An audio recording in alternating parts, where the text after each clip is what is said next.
खून पसीना एक करके इतना मेहनत से कमाते हैं, उसमें से कुछ पैसा जब कोई ले जाता है तो बहुत बुरा लगता है। सरकार आखिर टैक्स लेती क्यों है? ये क्वेश्चन बहुत सारे लोगों के मन में अराइज होता है कि आखिर टैक्स लगता क्यों है। तो आज के बाद आपका ये क्वेश्चन खत्म हो जाएगा, आपका ये डाउट क्लियर हो जाएगा। जी हाँ दोस्तों, वेलकम टू अपना सीए प्लेटफॉर्म। मैं सीए विनय सहनी। आज हम डिस्कस करने वाले हैं कि आखिर टैक्स लगता क्यों है, सरकार को जरूरत क्यों पड़ती है टैक्स लेने की। तो वीडियो के अंत तक बने रहिए और अगर वीडियो पसंद आए तो लाइक और सब्सक्राइब करना बिल्कुल मत भूलिएगा। चलिए, टैक्स क्यों लगता है इसको समझने के लिए एक सिचुएशन को आपको समझना पड़ेगा। एक सिचुएशन क्रिएट करते हैं और समझते हैं कि आखिर ऐसा क्यों होता है।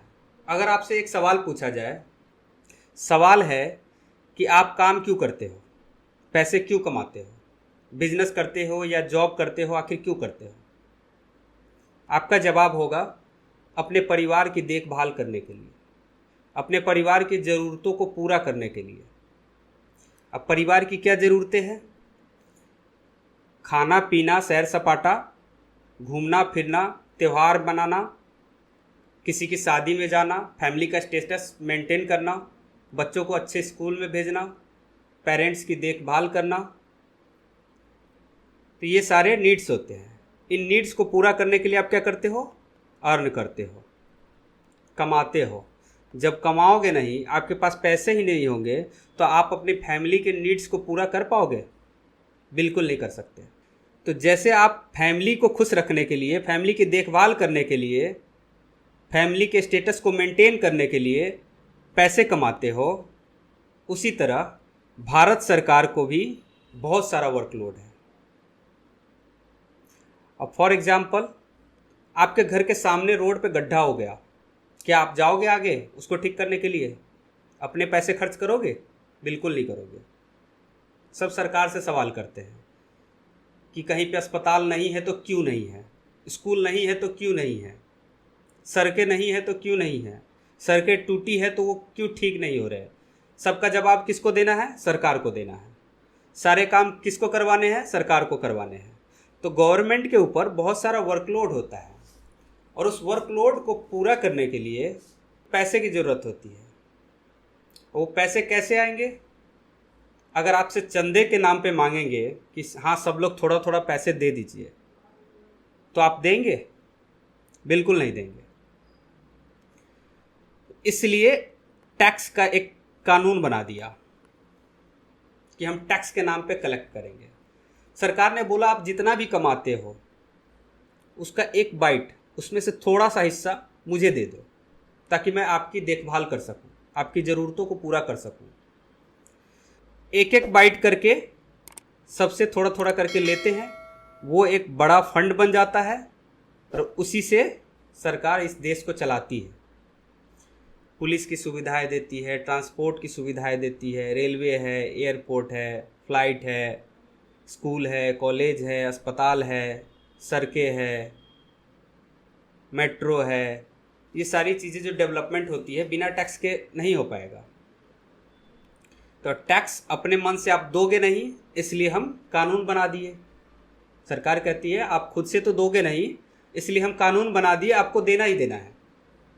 अब टैक्स कलेक्शन होती कैसे है इसको समझते हैं। तो चलिए आगे बढ़ते हैं। इंडियन टैक्सेशन सिस्टम में देखा जाए तो टैक्स कलेक्शन का दो मेथड है। एक मेथड है डायरेक्ट मेथड और दूसरा है इनडायरेक्ट। डायरेक्ट और इनडायरेक्ट। अब डायरेक्ट का मतलब है डायरेक्टली मांगना, कि जिससे लेना है उससे डायरेक्ट लेंगे। और इनडायरेक्ट का होता है ना, आपको पता भी ना चले और टैक्स भी पेमेंट कर दो आप।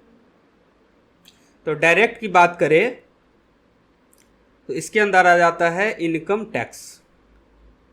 अब इनकम टैक्स की देखिए तो इनकम नाम में ही है, इनकम पे टैक्स। अगर आपके पास इनकम है तो आपको टैक्स देना है। आपने पूरे साल में इनकम जनरेट किया है तो आपको उस इनकम पे कुछ हिस्सा टैक्स के रूप में जमा करना है। सरकार को भी डायरेक्टली आप खुद जमा करोगे। अब इनडायरेक्ट टैक्स की बात करें तो ये सबके लिए एक समान है, ये किसी में भेदभाव नहीं करता। ये नहीं देखता कि कौन अमीर है और कौन गरीब है। जितना अमीर पे करेगा उतना ही गरीब भी पे करेगा। जितना मुकेश अंबानी पे कर रहा है टैक्स, उतना आप भी पे करते हो। जो सामान मुकेश अंबानी परचेज करेगा तो उस पर वो भी उतना ही टैक्स पे करेगा जितना अगर आप परचेज करते हो तो आप पे करोगे। ये खर्चे पे लगता है। ये जो इनडायरेक्ट टैक्स है खर्चे पे लगता है। आप सुबह से लेकर शाम तक इनडायरेक्ट टैक्स दिन भर पे करते रहते हो, आपको पता नहीं चलता। और आपको पता नहीं चलता, एहसास नहीं होता, इसीलिए इसका नाम दिया गया है इनडायरेक्ट टैक्स, जो इनडायरेक्ट रूप से आपसे कलेक्शन किया जाता है और आपको एहसास भी नहीं होता है कि आप टैक्स पेड करते हैं। जैसे आप कुछ भी खरीदते हो, अगर बाइक खरीदते हो तो बाइक पे जितना टैक्स का रेट है उतना ही टैक्स का रेट सबके लिए है, चाहे वो अंबानी खरीदे या आप खरीदो। फॉर एग्जांपल मैं चार्टर्ड अकाउंटेंट हूँ, आप मुझसे कंसल्टेंसी लेना चाहोगे तो मेरी जो कंसल्टेंसी फ़ी होगी उस पर 18% आपको टैक्स पे करना पड़ेगा। और ये 18% सबके लिए है, चाहे ये कंसल्टेंसी मुकेश अंबानी भी लेते होंगे तो उनको भी 18% टैक्स पेड करना पड़ता होगा। अगर आप भी लोगे तो आपको भी 18% टैक्स देना पड़ेगा। ये किसी में भेदभाव नहीं करता, ठीक है। अब आपके मन में एक डाउट चल रहा होगा कि इनकम टैक्स तो समझ में आ गया कि जितना हम कमाएंगे उतना हम डायरेक्ट पे कर देंगे, जो रूल बना हुआ उसके हिसाब से अपना कैलकुलेशन करेंगे और अगले साल पेमेंट कर देंगे। तो इनडायरेक्ट टैक्स जो है ये सरकार को कैसे मिलता है? हम तो दुकान से सामान खरीदते हैं, सामान तो दुकान से खरीदते हैं ना, तो ये पैसा सरकार के पास पहुंचता कैसे है? तो उसको समझते हैं। लेट सपोज यहाँ पे गवर्नमेंट बैठा हुआ है, गवर्नमेंट, और यहाँ एक कोई बाइक की एजेंसी है, बाइक एजेंसी। आपको बाइक लेनी है, आप कहाँ जाओगे? बाइक एजेंसी में। बाइक एजेंसी में जब जाओगे बाइक लेने, तो मान के चलो अगर बाइक की कीमत 1 लाख की है तो गवर्नमेंट ने इस एजेंसी को बोल रखा है कि जब आप बाइक सेल करोगे तो आपकी जितनी भी कीमत है, जितना भी पैसा आपको कमाना है आप अपना कमाई कर लेना, लेकिन मुझे उस पर एक्स्ट्रा 18% चाहिए। 18% आप एक्स्ट्रा मेरे तरफ से चार्ज कर देना और वो पैसे मुझे दे देना, ठीक है। तो जब आप बाइक लेने जाओगे तो आपको बिल मिलेगा कितने का? 1 लाख का बाइक अगर होगा तो 18,000 का जीएसटी चार्ज करके टोटल 1,18,000 आपसे लिया जाएगा। आपने दिए कितने? 1,18,000। और आप कौन है? कंज्यूमर। आपने दिए 1,18,000, लेकिन बाइक की कीमत कितनी है? मात्र 1 लाख। ये 18,000 जो लिए हैं एजेंसी वालों ने, ये 18,000 कहाँ चला जाएगा? गवर्नमेंट के पास। और ये कौन पे करेगा? एजेंसी वाला 18,000 का चालान पेड कर देगा, गवर्नमेंट ऑफिस में जमा हो जाएगा, गवर्नमेंट के पास वो पैसा चला जाएगा। ये पैसा जेब से किसके निकला? आपके। लेकिन आपको पता भी नहीं चला, क्योंकि आपको बाइक लेना था। आप बाइक लेने गए थे, कुछ नहीं देखे कि इस पर क्या लग रहा है क्या नहीं लग रहा है, उतना ध्यान नहीं दोगे। और ये कंपलसरी है, आपको देना ही पड़ेगा। कस्टमर तो बहुत सारे हैं ना, किसको किसको कहाँ कहाँ ट्रैक करते रहेंगे।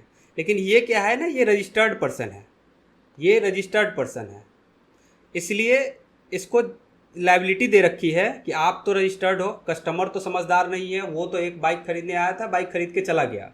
लेकिन आप तो जिम्मेदार पर्सन हो, इतना बड़ा बिजनेस चला रहे हो, आप तो इतना छोटा सा काम आराम से कर सकते हो।